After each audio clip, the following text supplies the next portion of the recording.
Naging kaugalian sa Cordillera ang magtulungan sa maraming gawain. Mula sa pagsasaka hanggang sa paghahanda ng pagdiriwang. Maging sa pagsayaw, nakabuklod pa rin sila bilang komunidad.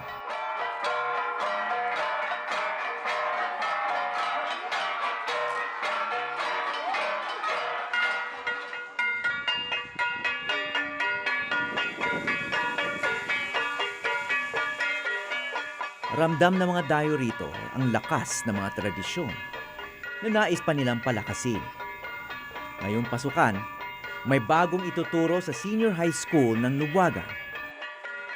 Sa kauna-unahang pagkakataon sa bansa, kasama na sa curriculum sa isang public high school ang paghahabi. Lubuagan is known as weaving capital in Kalinga, particularly in Mabilong. Almost parents knew how to weave and they pass it on to their children, most especially their daughters. Bakit sinama niyo sa K-12 itong weaving?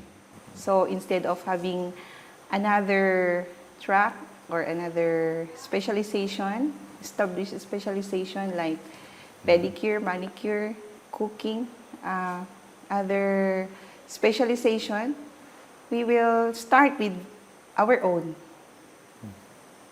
the traditional backstrap weaving. Sa ngayon, sa isang barangay lang sa Lubuagan, naging tradisyon ang paghahabi, ang barangay Mabilong. Layo ng kurso na palawakin sa ibang barangay ang backstrap weaving, ang kanilang paraan ng paghahabi. Katulad ng ibang kurso sa K-12, pagkakaroon ng employable skill ang pangunahing layunin ng pagtuturo ng weaving.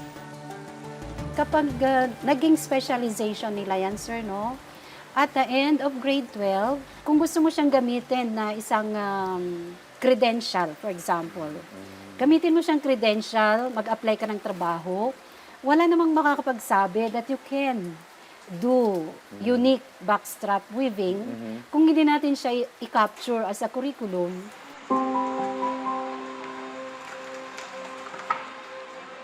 Ngayon ang unang araw na gagamitin ang workshop na ito para sa kursong weaving. Ang magtuturo, si Veronica Salicanto, isang math teacher na master weaver din na taga Mabilong. Ayon kay Veronica, matagal na nilang katuwang ang paghahabi. Natuto siya sa panunood sa kanyang nanay noong siya'y bata pa. At dahil sa paghahabi, natustusan niya ang kanyang pag-aaral. Is weaving just a form of livelihood or it gives you something more than that? I enjoy doing it. I enjoy if I make different designs. I feel satisfied. I feel an accomplishment, as if we cannot be separated from weaving, because